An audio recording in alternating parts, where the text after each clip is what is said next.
Olá pessoal, tudo bem com vocês? Como é que vocês estão? Tudo certo? Sejam muito bem-vindos a mais um episódio do ESCast, o Jovem Podcast, o seu podcast de finanças, mercado financeiro e empreendedorismo. Pessoal, hoje nós temos a ilustre presença do Pupo Fernandes. Hoje ele é técnico da Seleção Brasileira de Futebol Social. E como que você tá, Pupo? Taki, boa tarde, é um prazer enorme estar aqui com você. Estou muito feliz de estar presente aqui na cidade de Sorocaba, contando um pouquinho da nossa história aí do futebol social. Aí sim, top demais. Tô muito animado, tô muito feliz. Pra quem não sabe, o Pupo, ele foi um grande amigo da universidade, junto com meu pai. E meu pai sempre contou grandes histórias com o Pupo. Tá até doendo as costas já, você entende. Mas bora lá, muito obrigado. E antes, pessoal, de nós darmos de fato início aqui, só lembrando, nada disso aqui seria possível sem a Contu. Não sei se vocês sabem, mas a Contu hoje ela é minha agência oficial de marketing. Vale muito a pena você passar no perfil de cada um deles para verificar o trabalho. Então vou deixar o arroba deles na descrição aqui. Passa lá, vocês não vão se arrepender, beleza? Pra gente começar aqui, vamos lá. Pupo, conte aqui um pouquinho pra gente quem que é você, como que começou todo esse projeto, né? Essa questão do trabalho social, futebol, onde vem tudo isso? Bem, Isaac, eu acho que todos nós brasileiros assim, somos apaixonados por futebol. Eu jogo bola desde criança, né? Tive a oportunidade de jogar bola profissionalmente, dos 16 até os 22 anos. E a partir que o meu filho nasceu, quando eu tinha 22 anos, eu resolvi estudar. E onde eu tive a felicidade de encontrar o seu pai na nossa turma, né, na nossa sala. E a partir daí eu comecei a trabalhar com escolinhas de futebol. Aí eu tive a oportunidade, no final da nossa faculdade, de trabalhar na Coreia do Sul. Eu tive a oportunidade de trabalhar durante um período de 6 meses na Coreia do Sul. E no meu retorno no Brasil, eu recebi um convite de participar de uma ONG que trabalhava com a população de rua do Rio e São Paulo, onde havia um torneio anualmente, onde eles poderiam disputar esse futebol de rua, né? E o nome se dá Homeless World Cup, né? Que é ao pé da letra Copa do Mundo Sem Teto. E aqui no Brasil, a gente, depois de alguns anos, denominou Copa do Mundo Futebol Social. Então, eu venho trabalhando com futebol há muito tempo, aí, quase entre jogar e ser técnico, professor, mais de 40 anos. Então, nossa, tá no sangue, tá na vida, né? Vejo o esporte uma ferramenta muito grande na transformação do jovem, do ser humano, né? Então, é uma ferramenta importantíssima para todo mundo.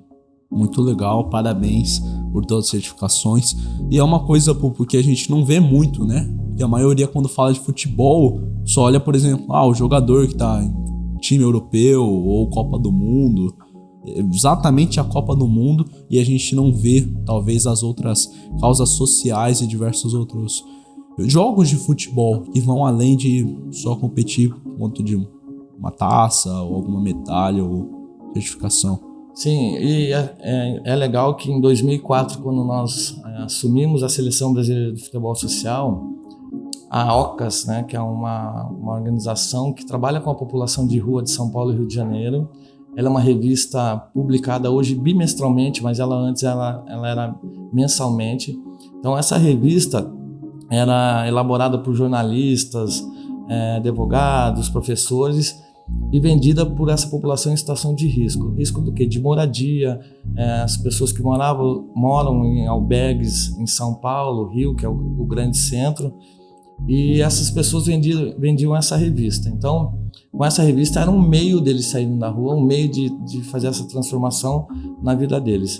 E existe uma rede internacional que ajuda mais de 100 publicações similares, igual a OCAS aqui no Brasil.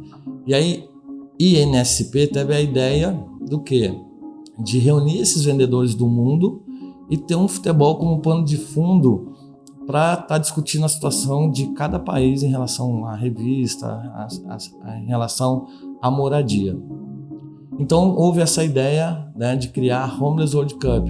Então, o primeiro impacto disso aí era o quê? Era juntar essa galera que vende essa revista no mundo aí, né? E para estar discutindo com a situação de cada um. E aí a Homeless foi criando força, iniciou com 26 países, hoje tem 64 países participantes, né? E a gente ficou com a Ocas, trabalhando com os vendedores da revista de 2004 a 2007. O intuito principal de transformação, de resgate de autoestima, mostrar que essas pessoas não eram invisíveis dentro do nosso país, que eles tinham capacidade de ser alguém e iam jogar o futebol. Só que, quando jogava o futebol, os resultados não vinham, né? Então, era derrotas em cima de derrotas, porque eles não tinham o hábito de jogar futebol, né? E a maioria deles sedentários, não tinha uma alimentação adequada, não tinham uma moradia adequada, alguns deles moravam em albergue, quando tinha vaga, quando não tinha vaga, moravam na rua.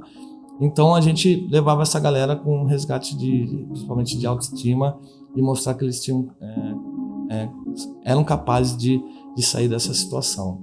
Uhum. E a partir de 2000, nós fomos 4, 5, 6 e 7. Aí a partir de 2008 nós fundamos o Futebol Social. Aí a gente já foi focar em outro público, né? Que foi com jovens em situação de moradia, de violência, de vulnerabilidade social nas grandes comunidades, grandes centros das grandes capitais do Brasil. Uhum. Muito legal todo o projeto de vocês, que visam não só trazer de volta a autoestima, né, das pessoas e jovens, mas também a felicidade. Porque a gente, num país tropical, né, no Brasil, o futebol hoje é paixão, né, nacional e internacional. Brasil... Isaac, assim, é legal a gente falar que o futebol social também não tem o intuito de formar o atleta, né? Isso os clubes fazem muito bem, essa questão de formação de atleta. Uhum. O futebol social é a transformação dos jovens, é a transformação do líder dentro da sua comunidade, mostrar que eles têm capacidade de ser alguém. Mas, logicamente, quando a gente trabalha com esse perfil de jovens de 16 a 21 anos, hoje a gente trabalha, o sonho deles, se você perguntar, 99% quer ser o jogador de futebol. Sabemos que é um caminho muito difícil, né? Muito difícil, porque quem já não está engajado dentro de um futebol com 16 anos se torna muito mais difícil, né? Uhum. Então, hoje um garoto, se não está jogando com 16 anos, se torna velho para estar dentro de uma equipe. Então, a grande ideia do futebol social é nessa formação do líderes, de mostrar que eles têm a capacidade de ser alguém que tem o lado ruim da sua comunidade, mas tem um lado bom que demora muito mais do que o lado ruim. O lado ruim, de repente, dá muito mais prazer instantaneamente, né? Que, de repente, trabalhar num tráfico de droga, vai receber o dinheiro, vai ter o celular imediato, né? Imediato. E o futebol social vem a longo prazo, que futuramente ele pode ter um futuro bem maior do que do outro lado, né? Uhum. E o pessoal, Pulpo, eles se animam quando, por exemplo... Na verdade, deixa eu fazer a primeira pergunta. Como é que é feita a seleção? Vocês selecionam a dedo os jovens que vão participar? Então, hoje o futebol social nós trabalhamos assim em várias regiões, né? Hoje a gente trabalha com 6 estados. Esse ano aqui, o último foi 6, esse ano a gente está aumentando mais alguns estados, que é Manaus, Bahia, Recife, Minas e Porto Alegre. Nós já temos Rio de Janeiro, São Paulo, Maranhão, Ceará, Manaus. Muitos estados. São vários estados e a gente vai fazer eventos nesses estados. Então a gente vai, por exemplo, aqui em Sorocaba, o ano passado a gente teve a oportunidade de fazer uma que a gente denomina interior de São Paulo. Como nós estamos aqui em São Paulo, nós fazemos interior, capital e litoral. E aqui, por exemplo, a gente seleciona alguns jovens, independente da sua colocação dentro do jogo, a gente seleciona para o nacional. Então esse ano o nacional nós fizemos em janeiro, na cidade de Mongaguá, com 88 jovens do Brasil todo, né? Veio de Manaus, Belém, Manaus não, veio do Ceará, Brasília, Rio, no total de 88 jovens. Se reunimos em Mongaguá, fizemos um torneio, e é legal que nesse torneio nós não fazemos seleção do Pará, seleção do Rio, não, nós misturamos. Então pega um garoto do Rio, um de São Paulo, um de Brasília, e junta tudo no time. Porque depois a gente pode entrar no detalhe sobre a regra do jogo. São 3 jogadores que jogam, né? 3 na linha e 1 no gol. Então a gente denomina, por exemplo, esse time que a gente escolheu o nome de amor. Aí outros 3 esperança, outro determinação. Então nesse aí a gente chama o nosso nacional. Nesse nacional a gente tira a seleção que participa do mundial que tem anualmente esse mundial, que agora faz um mês atrás nós estávamos em Sacramento, nos Estados Unidos, e todo ano nós temos que mudar essa seleção, não existe uma seleção fixa. Então a regra do Mundial é a partir dos 16 anos você pode estar participando e apenas uma vez você pode participar do Mundial. Uma vez. Legal. E eles passam por todo um treinamento para ter essa capacidade, essa chama acesa, ou eles já são pegos e vai direto pro jogo com a habilidade? Não, então a gente tem um período de treinamento, né? A gente fica na minha cidade aqui em São Roque, pela facilidade que eu tenho ali de locomoção, de estrutura. De tudo, né? Exatamente. Nós ficamos aproximadamente 10 dias treinando, né? Fora o treinamento, nós temos a parte da psicologia também, que entra também para nos ajudar. Muito importante. Porque você sai de um lugar que você não tem nenhuma estrutura e vai, por exemplo, nos Estados Unidos, e querendo ou não, é uma transformação muito bacana. E você de bate pronto. E assim, quando a gente fala, é o Brasil, então dá um impacto, somente quando a gente disputa o Mundial, um impacto positivo, mas também um impacto de cobrança em relação ao resultado. Não da nossa parte, mas sim de toda a torcida, de todo mundo que participa e até mesmo a cobrança deles, né? Autocobrança excessiva, exatamente, né? Então é bem bacana, é um negócio muito legal e todo ano a gente tem que estar mudando, conhecendo novas pessoas, né? Então a gente está nessa luta aí constantemente, diariamente, para fazer um trabalho bacana. Muito legal. E eles realmente gostam? Você vê a energia, a felicidade no olho deles fazendo tudo isso? Ou tem alguns que... não, assim, eu acredito que 100% tem prazer de estar com a gente, mas nós sentimos que em algum momento trava, né? A situação trava, principalmente a saudade de família, alimentação. Então esses jovens têm muito essa questão de...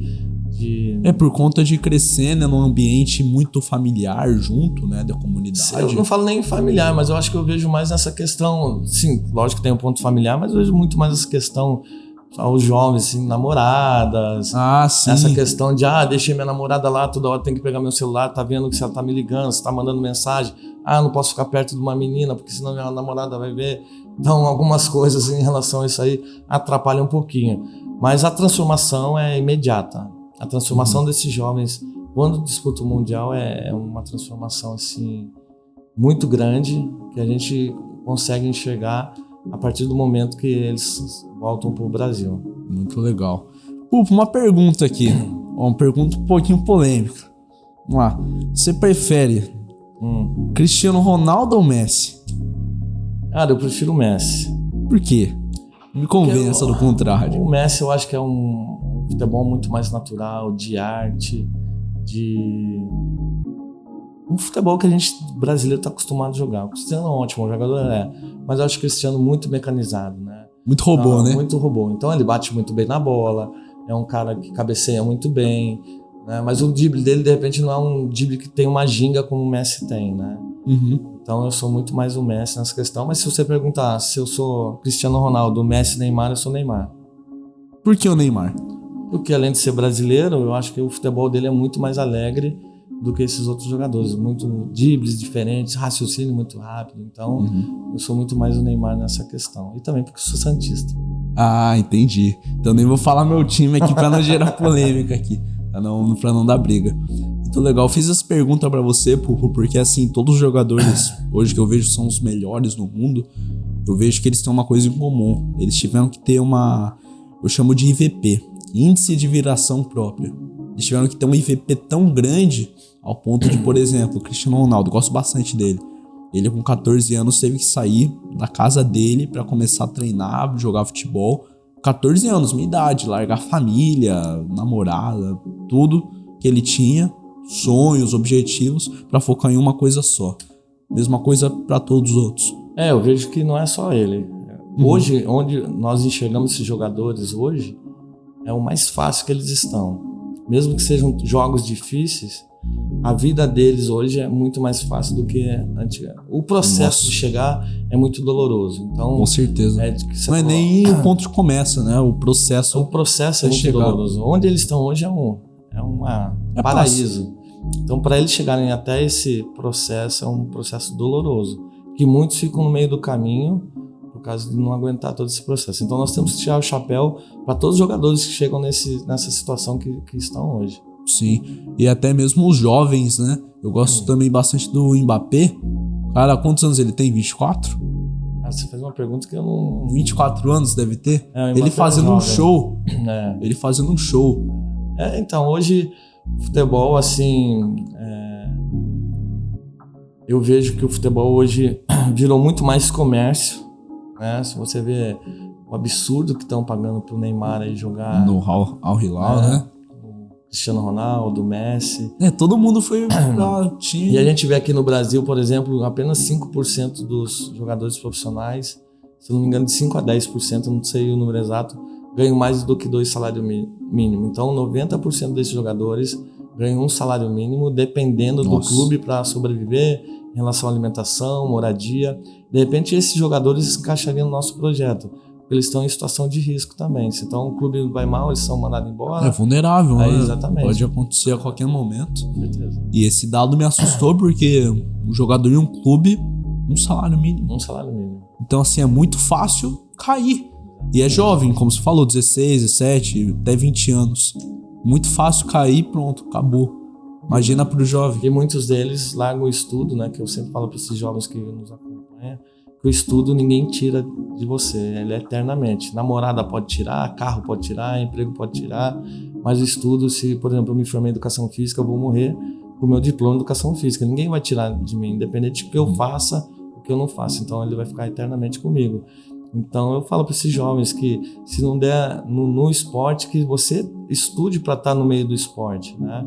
Que seja um professor, que seja um fisioterapeuta, que seja um técnico, que seja um médico, que seja até um advogado que pode estar entrando na justiça desportiva. Então, tem um meio de você estar no meio do esporte que não seja um atleta, que também dá prazer da mesma maneira.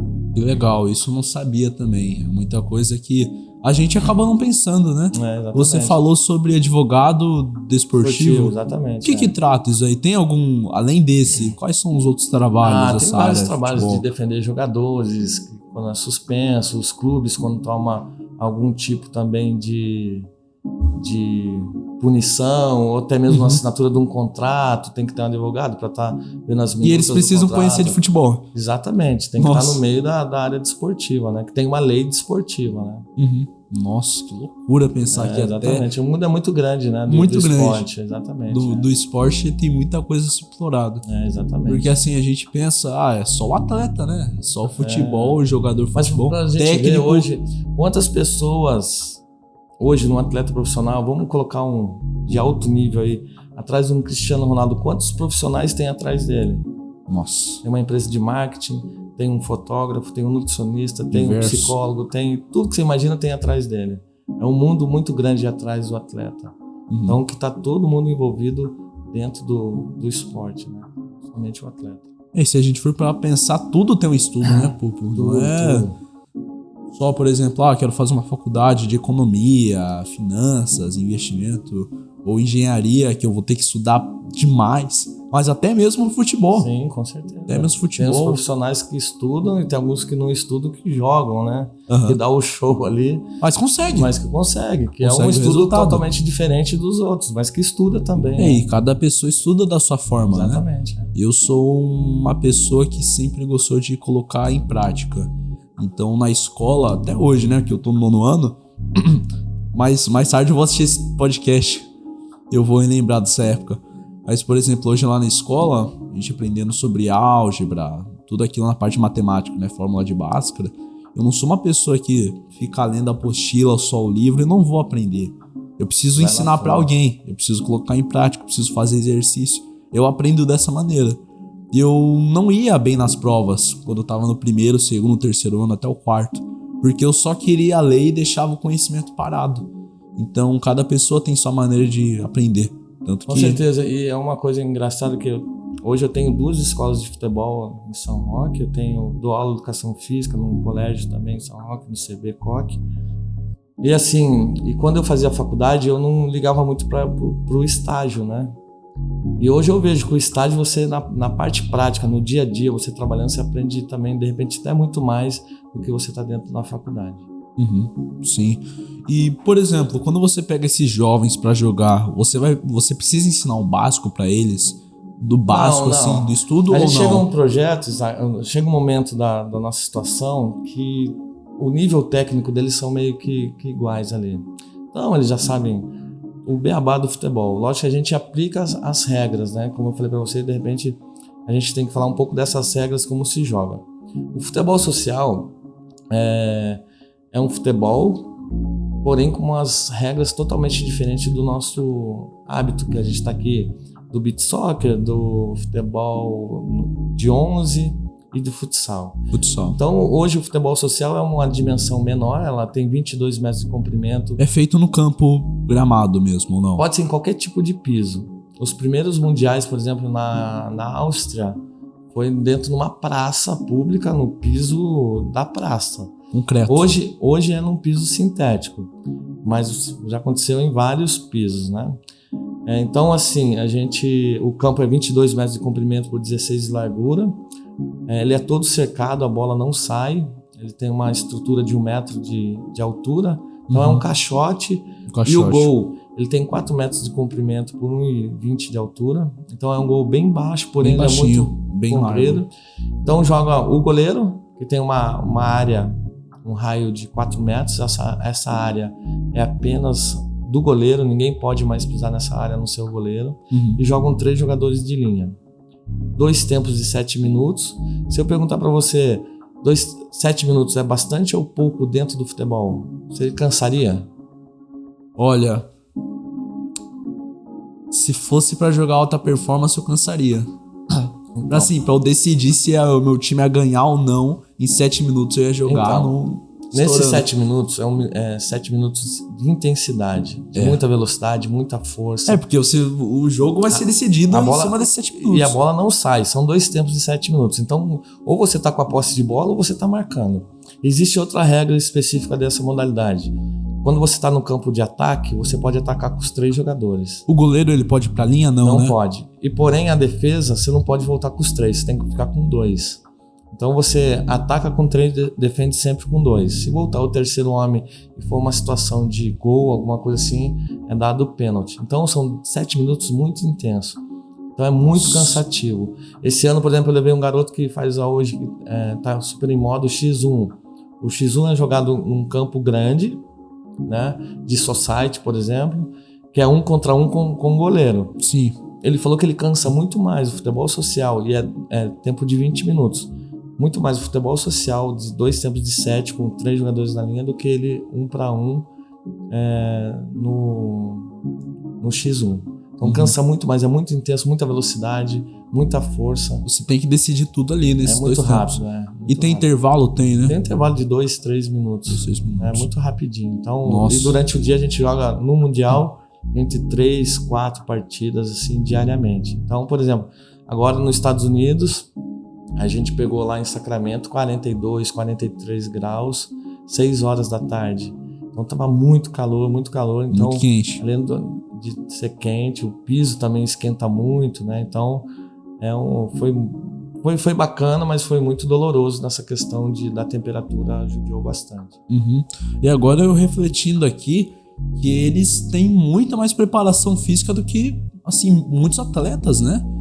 Pra eles se adaptarem. Exatamente, A nossa preocupação é a adaptação de regra. Hoje, o futebol social, nós temos um campo inflável, né? A gente chega em qualquer lugar, a gente já fez... O que seria esse campo inflável? É um campo das medidas do futebol social, né? E a gente consegue colocar em qualquer espaço. Ah, entendi. A gente foi numa tribo indígena em São Paulo, no extremo leste extremo sul de São Paulo, em Parelheiros. A gente montou nossa quadra lá para os índios estarem jogando, foi muito bacana. Nas favelas do Rio de Janeiro, quando a gente vai lá, a gente leva o nosso campo.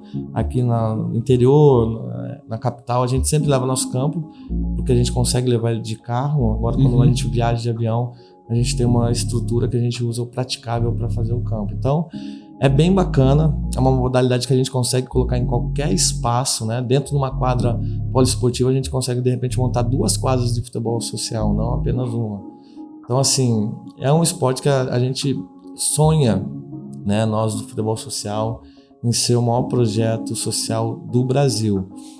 Para vocês terem uma ideia, nós tivemos uma reunião esses dias com o pessoal de Manaus e eles têm um grande projeto lá de 11 mil jovens que participam desse projeto. Eles falaram que é o maior projeto social em relação à modalidade de futebol do Brasil, reunindo 11 mil jovens, e a gente está fazendo uma parceria com eles. Então você imagina que esses 11 mil jovens vai ter o objetivo de jogar um futebol social. Então a gente já pega esses 11 mil, pega mais 5 mil dali, 5 mil dali, e a gente tem o sonho, por que não ser o maior projeto social do Brasil, né? De estar levando essa modalidade para os 4 cantos do Brasil, tá proliferando essa ideia de não apenas o futebol, em si nessa transformação desses jovens. Então a ideia do futebol é essa aí, de não, vai ser o atleta profissional. Ficamos muito felizes que aconteça, que temos casos que hoje jogaram futebol social e estão jogando profissionalmente, mas temos também N casos que jogaram futebol social, hoje são barbeiros, são cozinheiros, são advogados, são engenheiros. Então essa é a grande o contexto do futebol social, não apenas o futebol, e sim nessa transformação que nós sabemos que acontece bastante. E de qualquer maneira deixar um legado, né? Exatamente. Eu acredito muito do legado. O Sérgio Cortella fala muito disso, eu gosto bastante desse filósofo. Ele fala muito sobre deixar um legado. Se você morresse hoje, que diferença você ia fazer? Com certeza, nesses jovens e adultos, o projeto fez total diferença na vida deles. É como você falou. Por exemplo, hoje um meu barbeiro, posso ir lá cortar o cabelo, falo do projeto, eu já participei já. Eu lembro, o Pulpo. Não, bacana. Nós tivemos até agora nessa preparação pro Mundial, eu dei exemplo barbeiro porque é um garoto recente, ele participou do Mundial com a gente em 2009 na Itália, e hoje ele tem uma barbearia no Jaguaré, que é um bairro em São Paulo, e lançou um livro. Olha, então, para você ver a história dele, foi disputar um Mundial na Itália, voltou, não deu certo no futebol, que o grande sonho dele era ser atleta, e aí foi para outra área, que é o corte de cabelo, e teve a oportunidade de escrever um livro. Que cativou ele, né? Exatamente, e está super feliz. É isso que é o mais importante. O importante, eu acredito muito, Pulpo, é você levantar a cabeça mesmo não ter dado certo. Exatamente. Você dá o seu melhor na hora do jogo. Eu, por exemplo, quando eu vou jogar algum interclasse, tem hora que tá todo mundo, a gente levou... Teve um jogo que a gente tava perdendo de 2-0. O time tava com 0, a gente ia levar 2 gols. Todo mundo chateado. Faltava mais um tempo, né?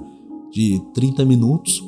Daí eu era o capitão do time. Eu era o zagueiro. Sou zagueiro. Sou número 3. Assim, bem grande. Em todo time que eu jogo.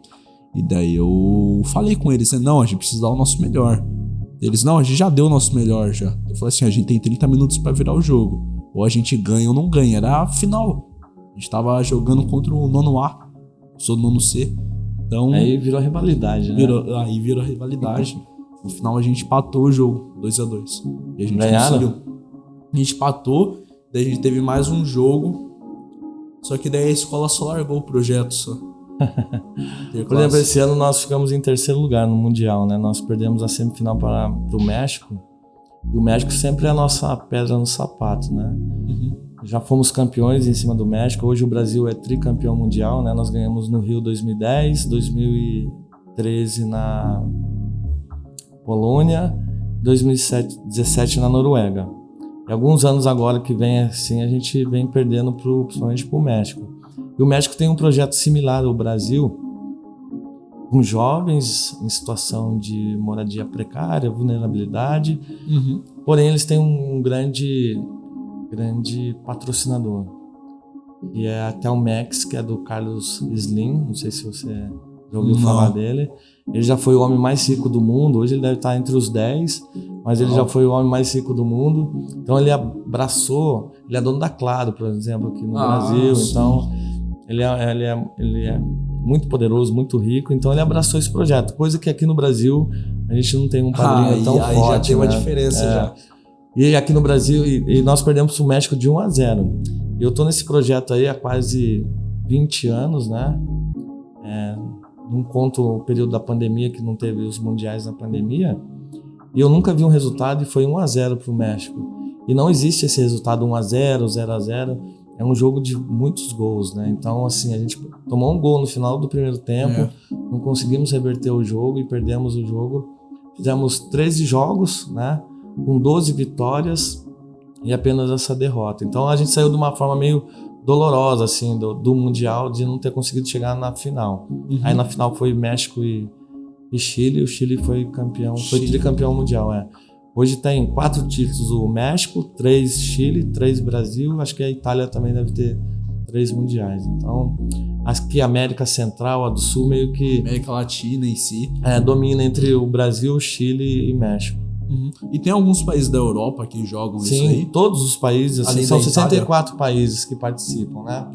Então, assim, dentro do Mundial, são N projetos que participam. Vou dar algum exemplo. A Áustria trabalha com refugiados. A Itália trabalha com imigrantes. Então eles trabalham, Polônia com ex-dependentes químicos, como alcoólico, e ex-regressos, né? África do Sul trabalha com um projeto que moradores que moram em container. Então são vários países que têm diferentes projetos, né? Mas com foco social de transformação. O México, o Chile faz um projeto similar igual ao nosso, Portugal também faz um projeto meio similar igual ao Brasil com esses jovens, né? Mas a Europa em si é muito esse projeto, é muito dependente químico, esses regressos. Então, para você ter uma noção, são 64 países que participam entre a modalidade masculina e feminina. E o Brasil, há alguns anos, assim, a gente vem disputando a modalidade masculina, porém a gente não deixa as meninas de lado, né? Na igualdade de gênero. Então a gente leva sempre algumas meninas no time masculino e joga a competição com os homens. Elas não podem jogar com a equipe feminina. Então esse ano nós levamos 2 meninas, a Fran, que é do Maranhão, e a Juf, que é do Rio de Janeiro. Elas jogaram com a gente junto com os meninos o Mundial dos Homens. E jogavam os jogos normalmente. Alguns jogos a gente evitava em questão de força, essas coisas, mas elas jogaram vários jogos. Nossa, que legal todo esse projeto de inclusão. Tá legal? Tá, eu tô gostando muito do podcast. Tá top. Uma conversa, eu até imergi aqui pensando um montão de coisa. Tem bastante coisa. Muito legal mesmo todo esse projeto de inclusão de vocês.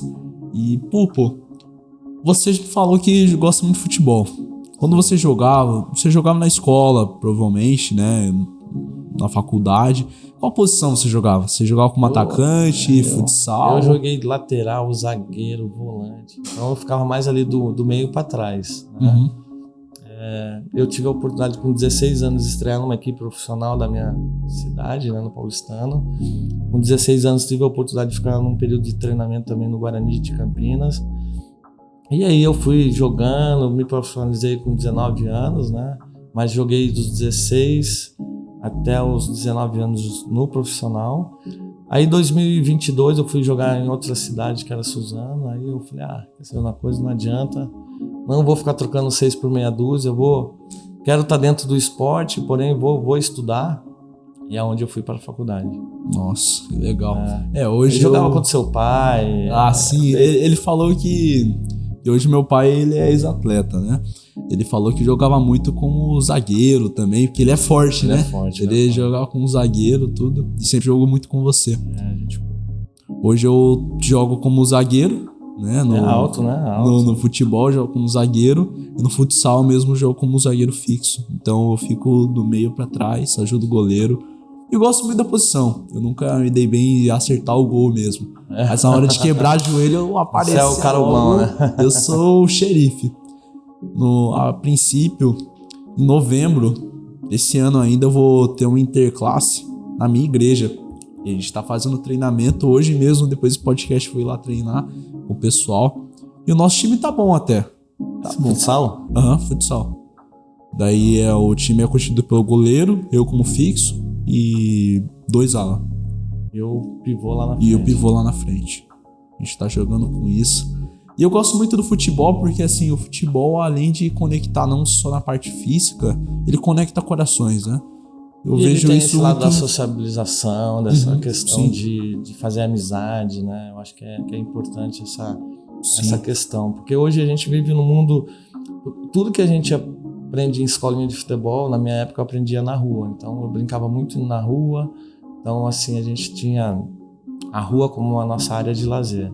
Hoje sabemos que, além da tecnologia, que também tira muito esses jovens do esporte. É o FIFA, né? Porém, eu sempre falo, na minha época eu só ficava na rua. A gente ficava só na rua porque não tinha tecnologia que nós... E era mais seguro também, né? Não, porque querendo ou não, dá prazer você jogar um joguinho na mão.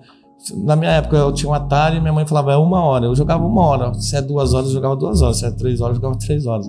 Porque ele te dava prazer também. Então a gente entende que a tecnologia dá prazer de você jogar um joguinho online, aquelas coisas todas. E a gente não tinha essa oportunidade. Então por isso que no momento o nosso prazer era a rua. De brincar, de correr, de saltar. Então tudo que a gente aprendia na rua, a gente trouxe para a nossa juventude, para a nossa idade, e a gente aprendeu tudo lá. Coisa que hoje alguns jovens não sabem correr direito, saltar, né? Então tudo que a gente aprendia na rua pela situação, né? Mas hoje de repente umas palavras que vocês falam da tecnologia a gente, por exemplo, não sabe, né? Então é uma coisa totalmente diferente. Um para cada lado, né? Exatamente. Eu gosto muito do futebol porque hoje eu corro, né? E toda vez que, por exemplo, eu faço o treino da corrida, da velocidade ou até mesmo o treino de resistência, eu consigo colocar em prática o que eu aprendo na corrida no futebol. E isso me ajuda muito. Então, por exemplo, se na corrida de velocidade, no teste, né, da prova de velocidade, eu consigo uma técnica melhor para fazer a descida mais rápido, eu consigo colocar essa técnica para correr mais rápido no campo. E eu consigo praticar, consigo aprender mais e também ajudar o time, né? Eu tive a oportunidade de ser secretário de esporte de São Roque. E eu vejo assim que o atletismo é a base de todos os outros esportes. Eu hoje, com essa ideia que eu tenho, eu fomentava as escolas da 1ª série até a 5ª série focada muito no atletismo. E a partir do 5º ano a gente já direcionava para as outras modalidades, porque é onde o esporte vai educar todos os movimentos corretos, respiração, para fazer a modalidade. De repente o garoto tem apto para jogar um basquete, por exemplo, mas chega totalmente cru ainda com alguns movimentos que de repente o atletismo poderia prepará-lo perfeitamente para estar nessa modalidade. Não só como atletismo, como handball, futsal, sim, tudo. E outras modalidades. Eu acho que é fundamental o atletismo em termos pedagógicos de ensinamento para qualquer atleta. Sim. E alguns falam assim, mas por que eu tenho que correr assim? Né? Eu tenho que fazer a elevação de joelho. É um mecanismo onde vai te facilitar... Do jeito que você pisa, né, no chão para correr. Vai te facilitar, de repente, numa disputa com velocidade com um atleta, se ele corre todo torto, se você corre certinho, tenho certeza que você vai chegar na frente dele pela dinâmica que você tá correndo. Até a elevação do joelho faz, uma diferença. Na segunda-feira eu tava treinando e toda segunda eu faço treino de 4 km de velocidade. Comecei com 40 minutos, o percurso é 4.200. Comecei 40 minutos e fui diminuindo, foi pra 25. Quebrei mais 24. Qual que era a parte onde eu quebrava no treino? Era a descida. Porque a parte mais afiadora eu conseguia vencer, que era a subida e um bom tempo. Fazia por 5, 5:20, subida. Pior parte, eu fazia bem. Só que daí chegava a descida, ia passar por tudo e é só descida. E a gente acha que não é nada, né? Só fazer a descida. Dói muito, e às vezes a descida dói mais do que fazer a subida, porque não para. Impacta muito o joelho.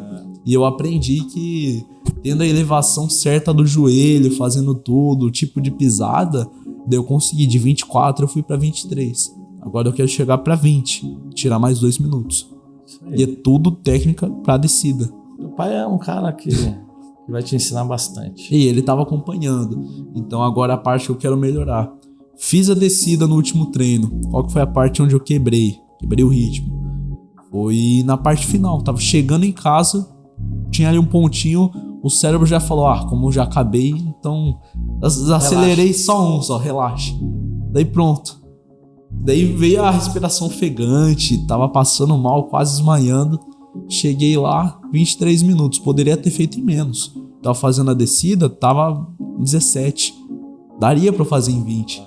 Ó, que daí na parte final fica contando 2 minutos. Vai aprendendo, você é Mas jovem, você vai aprendendo. Muito jovem. Vai aprendendo. Aprende, né? Vai aprendendo. Uma coisa muito boa que eu vejo nessa geração, mesmo com muita coisa acontecendo, com bastante jovens se perdendo aí em diversos vícios, em celular principalmente, é o autodidatismo. Muito jovem hoje está se tornando autodidata. Até mesmo no futebol. Então, para você aprender certas coisas, você vai aprender na rua. Hoje eu jogo futebol com o pessoal da rua. E eu aprendi coisa que eu não aprendi, por exemplo, na escola, na educação física. Hoje tenho uma franquia do Falcão, né? Até a gente teve um bate-papo. O Falcão, ele fala que ele jogava bola na rua. E tudo que o Falcão aprendeu foi pela persistência dele. Vou te dar um exemplo. Por exemplo, você vai entrar numa escolinha de futebol. Se você for querer dar uma carretilha no jogador, a primeira, beleza. A segunda, o técnico vai falar, pô, Isaac, toca a bola. Na terceira, de repente, vai tirar você. Então, em alguns momentos, o técnico atrapalha você de ter a sua criatividade e aprender a dar carretilha. Porque na rua o Falcão tentou 1, tentou 2, tentou 3, tentou 4, tentou 5.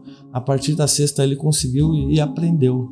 De repente, numa escolinha de futebol, você vai tentar fazer essa carretilha, na terceira o técnico vai falar, pô, Isaac, toca essa bola, falei pra você não driblar mais. Aí ele vai fazer o quê? Vai te bloquear, você nunca mais vai tentar dar a carretilha. Depois você vai criar um bloqueio, um trauma em cima disso. E na rua você vai aprender porque não tem um técnico te infernizando, vai, toca a bola, porque é um negócio muito mecanizado em alguns momentos. Então, na escolinha nós temos que deixar a criança ser criativa para ela aprender a jogar bola, né? Lógico que a gente tem que corrigir, tem hora que dá para tocar, tem hora que dá para dar carretilha, você tem que tentar, você tem que ser criativo para aprender, né? Não é essa questão de cobrar o que tá certo, toca o que tá certo, não, deixa ele ter a criatividade dele. E você falou tudo agora que eu me lembrei, no passado eu tava jogando no futebol interclasse lá da escola, e é o seguinte, eu tava como zagueiro. Eu sempre tive um desafio muito grande com drible. Daí eu comecei a jogar futebol com os moleques da rua. Daí eu comecei a jogar. Daí eles, não, Isaac, você tem que driblar. Você poderia ter feito gol, você poderia ter passado ali, driblado um, driblado o outro, ter passado. E eu só devolvia pro goleiro só. O goleiro passava a bola pra mim, como era o fixo, daí eu olhava assim, todo mundo vindo, eu era o zagueiro. Sim, o último homem. O último homem. Todo mundo vindo. Pra não ter o medo de pegarem a bola e fazer o gol, passava pro goleiro. O goleiro jogava lá pra cima. Eu fui aprendendo e eu fazia isso daí lá na escola. E o meu técnico lá da escola, ele tinha até me apelidado como pé de controle de videogame. Eu vou levar isso pro resto da vida. Mas não por maldade. Pra me lembrar mesmo. Porque eu lembro que eu jogava e meu pé em cima da bola ele era desse jeito.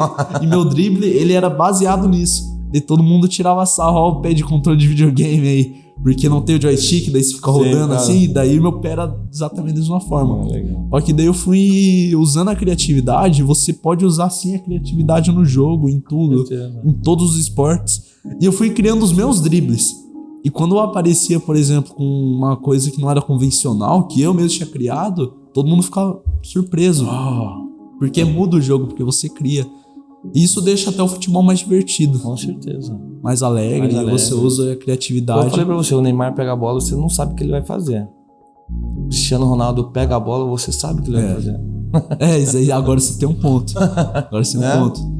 É verdade. O Messi pega a bola, você não sabe o que vai fazer. Quando o Cristiano Ronaldo ele tá frente a frente com o gol sem ser pênalti, você já sabe que ele vai dar um carrinho já. Exatamente. Ele é um ótimo jogador, mas a criatividade de Messi e Neymar tá acima dele. E agora que você falou isso, me despertou uma memória lá atrás, lá que a gente chamava de controle pé de videogame. Lembrei disso. Mas hoje eu criei já vários dribles que eu uso no jogo.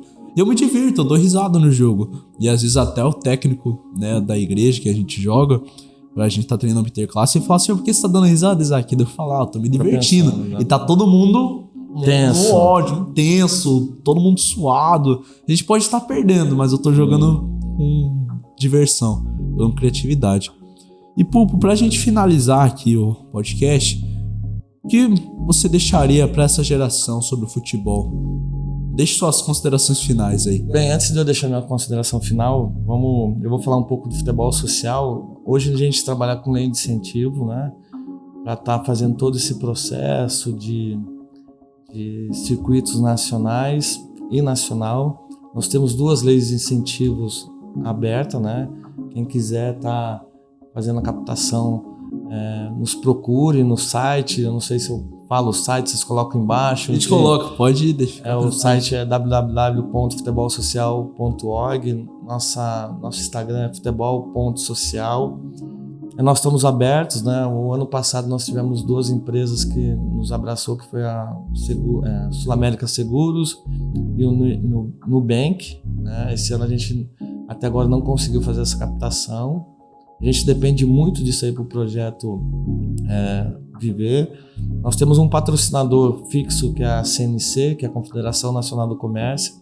Ela fica em Brasília, né? Todo ano ela nos ajuda em questões de passagem aérea.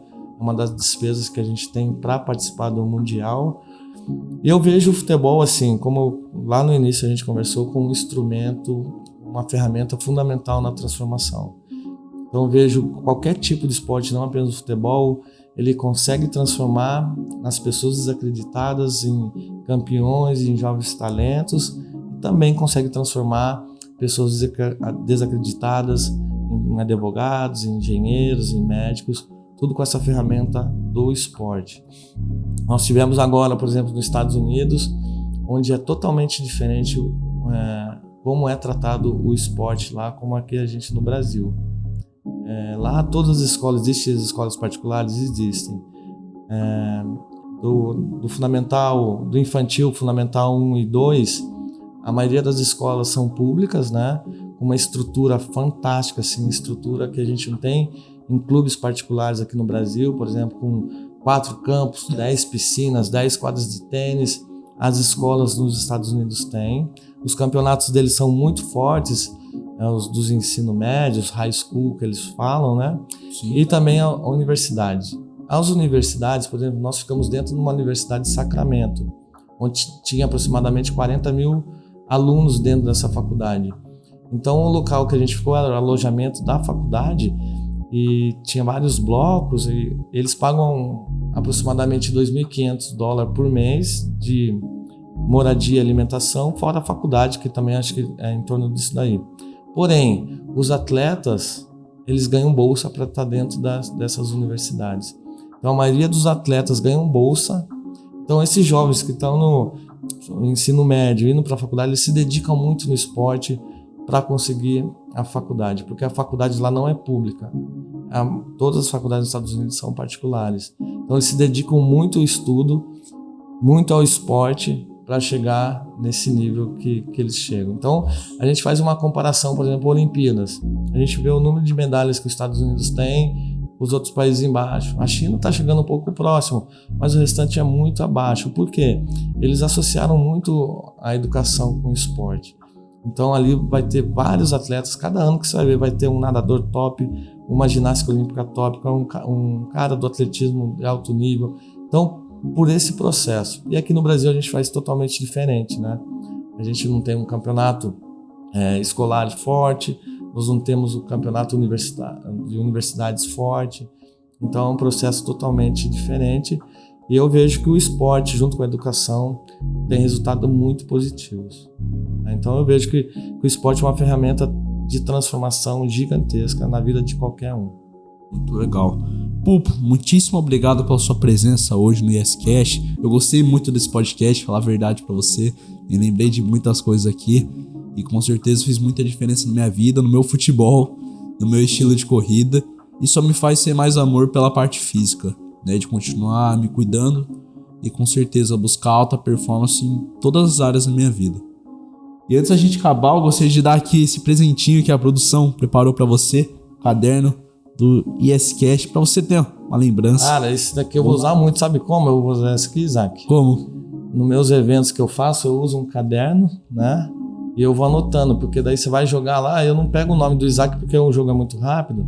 Daí eu vejo o Isaac tá com a camisa branca, no primeiro jogo eu coloco camisa branca, número 3 nas costas. Aí eu vou avaliando ele cada jogo e eu vou usar muito esse ano aqui, você pode ter certeza. Eu uso bastante esse caderninho. Obrigado. Pra tudo, eu gosto muito dele. Show de bola. Eu faço Obrigado. Anotação, desenho. Mas, de fato, foi sensacional. Gostei muito do podcast. Obrigado de coração. Então, curtam a página do Futebol Social. Nós estamos num crescimento muito bacana. Queremos ser o maior projeto de esporte social do Brasil. Nos acompanhe, nós sempre temos novidades. Esqueci de falar também que nós temos uma parceria com o Rexona. A Rexona, nós estamos fazendo um curso totalmente gratuito. Legal. Chamado Rexona Quebrando Barreiras. São 8 módulos de treinamentos, de aquecimento para qualquer pessoa e sempre com um foco, como igualdade de gênero, raça. Então é um curso totalmente gratuito que a Rexona ofereceu para o futebol social. A gente está transformando a ideia deles nesses projetos sociais que a gente trabalha no Brasil afora. Quem quiser também estar sabendo mais, só entrar na nossa bio lá do futebol social que a gente passa as informações e tem algumas informações lá. Sensacional. Então, gente, acabou aqui, passa na descrição, vê o pessoal do Contu, vê o Popo, vê todo esse projeto que vocês não vão se arrepender, tá bom? Gente, muitíssimo obrigado a todos que acompanharam mais esse episódio do YesCast até aqui. Nos vemos nos próximos episódios. Popo, sucesso, felicidade, prosperidade para você, para sua família, para todo o seu projeto e que o Senhor possa nos abençoar. Amém. Tá bom? Gente, bora fazer milhão, tamo junto e até a próxima. Tchau, tchau.